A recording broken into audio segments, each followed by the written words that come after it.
يا هلال أهلا أهلا كيف الحال قد غبت وإليك اشتقنا وانتهى بعدك صار وصال نعطي صبرا نأخذ أجرا والله يرانا ويسمعنا نغفر زلا نوصل أهلا لأن رمضان يجمعنا.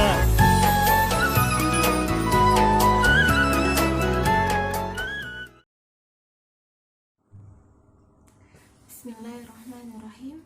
Assalamualaikum warahmatullahi wabarakatuh. Innal hamdalillah nahmaduhu wa nasta'inuhu wa nastaghfiruh wa na'udzu billahi min shururi anfusina wa min sayyiati a'malina. May yahdihillahu fala mudhillalah wa may yudlil fala hadiyalah. Asyhadu an la ilaha illallah wa asyhadu anna Muhammadan abduhu wa rasuluhu la nabiyya ba'da. Ya alhamdulillah sholih-sholihah. Hari ini kita sudah masuk ke 21 Ramadan. Itu artinya tinggal 9 hari lagi Ramadan akan meninggalkan kita. Semoga dengan sisa 9 hari itu kita bisa memanfaatkannya dengan amalan-amalan atau ibadah-ibadah kita semaksimal mungkin. Nah, sholih-sholihah, hari ini Ustazah akan menjelaskan atau memberikan tausiah mengenai malam Lailatul Qadar.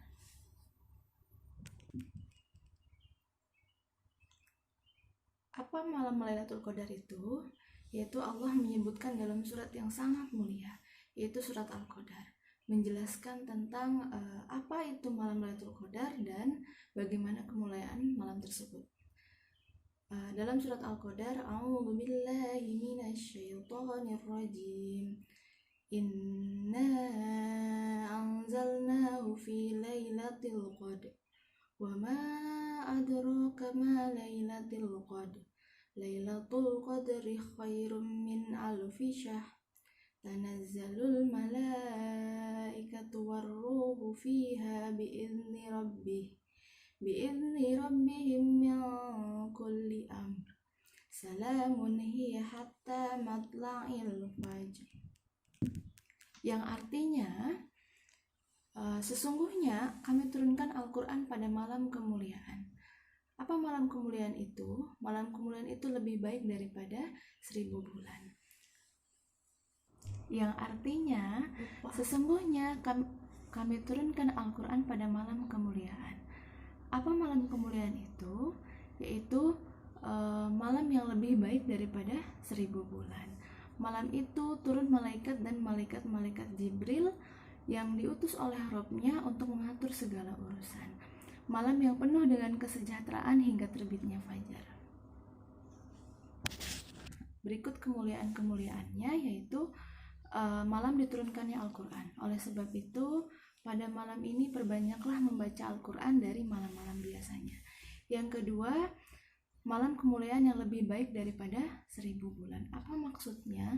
Jadi setiap amalan-amalan yang dilakukan, sholat malam, puasa, membaca Al-Quran, yang dilakukan pada malam Lailatul Qadar itu seperti 1000 bulan atau kurang lebih 83 tahun. Yang ketiga, malaikat Jibril dan malaikat-malaikat turun pada malam itu. Sehingga bumi dipenuhi oleh malaikat-malaikat Allah Subhanahu wa Ta'ala, yang artinya keberkahan dan rahmat pada malam itu Allah turunkan. Masya Allah, betapa agungnya kemuliaan dan keutamaan malam Lailatul Qadar itu. Yang selanjutnya, kapan malam Lailatul Qadar itu? Rasulullah SAW menjelaskan sebagaimana penjelasan Allah Subhanahu wa Ta'ala bahwa malam Lailatul Qadar itu terjadi pada 10 hari terakhir di bulan Ramadan.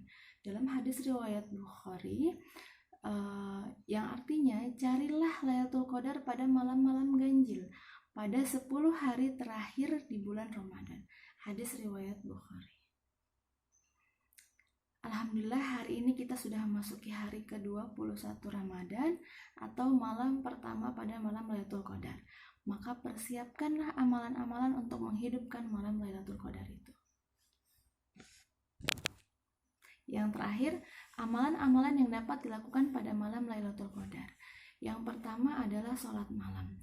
Sholat malam merupakan sholat sunnah yang dilakukan antara Isya dan subuh, yaitu diantaranya sholat tarawih, sholat witir, dan sholat tahajud. Bahkan Rasulullah menyebutkan sholat malam lebih utama daripada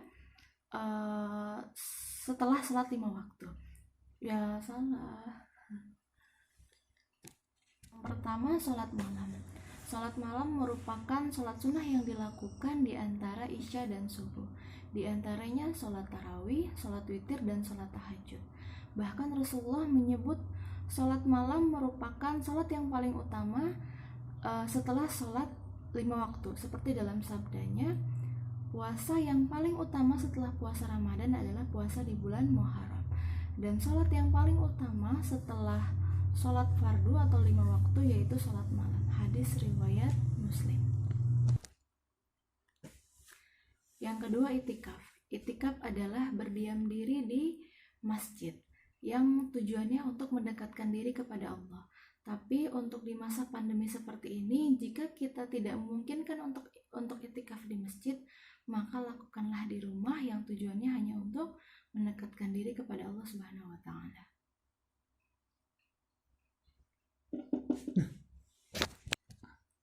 Yang ketiga, zikir. Perintah zikir terdapat dalam beberapa surat dalam Al-Quran. Di antaranya Quran surat Al-A'raf ayat 205 yang artinya, hai orang-orang beriman, berzikirlah dengan menyebut nama Allah dengan zikir yang sebanyak-banyaknya. Yang keempat, tadarus Al-Quran. Hadis tentang keutamaan membaca Al-Quran yang terkenal yaitu diriwayatkan oleh Abdullah ibnu Mas'ud. Rasulullah SAW bersabda, barang siapa yang membaca satu huruf pada kitabullah, maka dia akan mendapat satu kebaikan dan dilipatkan menjadi 10. Semisalnya, aku tidak mengatakan alif lam mim satu huruf, tapi alif satu huruf, lam satu huruf, dan mim satu huruf. Hadis riwayat At-Tirmidzi. Yang kelima, banyak berdoa. Rasulullah SAW memerintahkan Ummul Mukminin Aisyah untuk berdoa pada malam-malam itu. Aisyah berkata, wahai Rasulullah, apa yang dapat aku lakukan jika aku ketepatan pada malam Lailatul Qadar itu? Rasul menjawab, ucapkanlah Allahumma innaka afuwun tuhibbul afwa fa'fu anna. Ya Allah, sesungguhnya Engkau Maha Pemaaf, mencintai kemaafan, maka maafkanlah aku. Hadis riwayat Ibnu Majah. Berikut kemuliaan, keutamaan, waktu-waktu yang dilakukan dalam dalam melakukan Lailatul Qadar dan amalan-amalan yang dapat dilakukan pada malam Lailatul Qadar. Semoga mari persiapkan dan hidupkan malam Lailatul Qadar tersebut. Semoga kita termasuk orang-orang yang beruntung yang mendapat malam kemuliaan itu. Sekian yang dapat disampaikan. Mohon maaf jika ada kesalahan. Wassalamualaikum warahmatullahi wabarakatuh.